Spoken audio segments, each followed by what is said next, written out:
Sergeant, of the men surround the fort. Your forgiveness, please.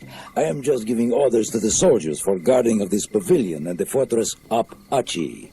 Extreme measures are required, though it may be, as you call in your country, locking the barn door when the horse is already missing. You must not leave. It is not permitted. I am in command. My soldiers will shoot if you try. Do me the honor, please, of your undivided attention.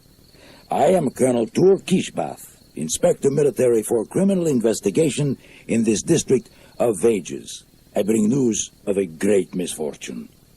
Arthur E. Fax, the prominent English businessman and scientist, was found at 5 p.m. today in a small boat on River Tigris.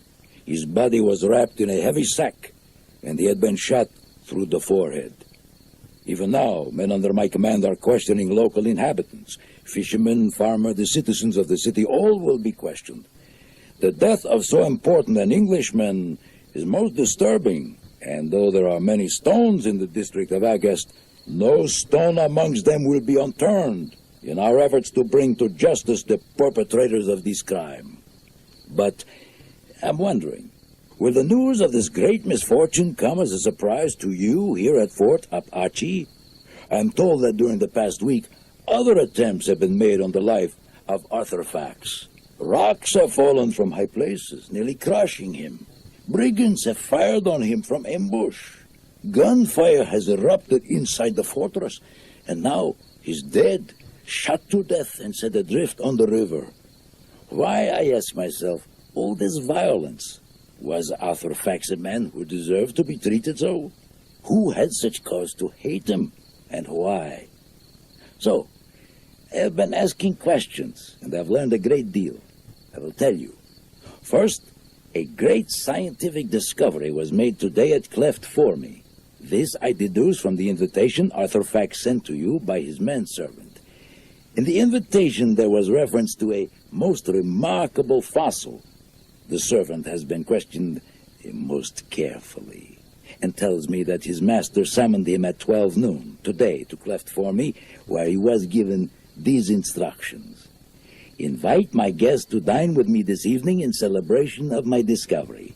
Then summon the guards and have them accompany my fossil to the armory.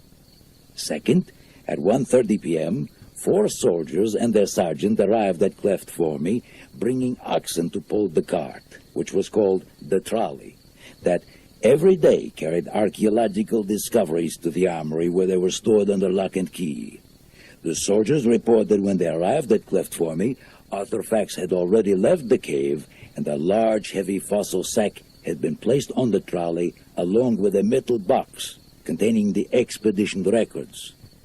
Third, the soldiers and the ox-drawn trolley reached the fort at nearly 2 p.m., and the sergeant opened the locked door of the armory with a key entrusted to him by his lieutenant.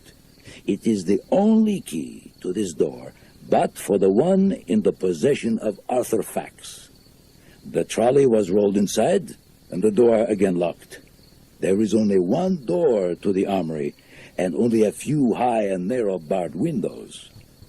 Fourth, in the late afternoon, Arthur Fax did not appear at his quarters, and his manservant grew worried. He searched throughout the fort and surrounding area, and then summoned the sergeant of guards. At 5:30, the discovery of the body of Arthur Fax on River Tigris was reported to me. Fifth, in the sack in which the body was found, there was a black pearl-handled revolver. It is a distinctive weapon, and may be the one that killed Arthur Fax. In his waistcoat pocket, I found Arthur Fax's key to the armory. And sixth, the most remarkable fossil has disappeared.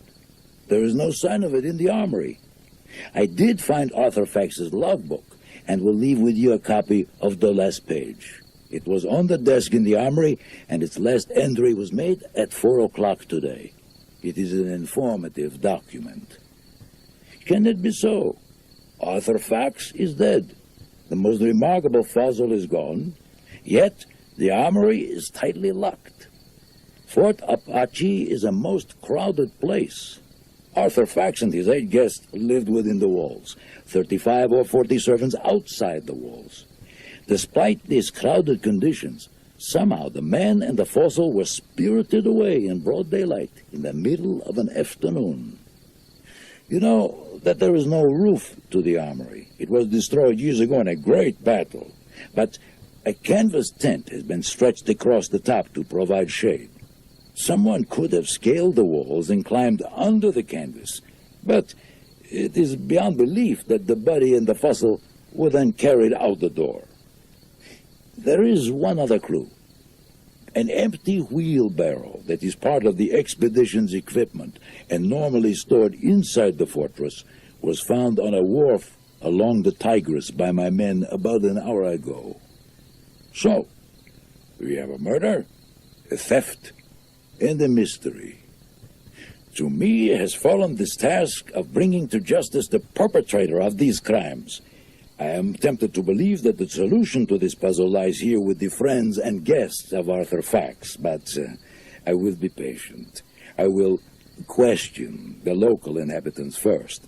Then, if the murderer is not discovered elsewhere, I will return here to question each of you.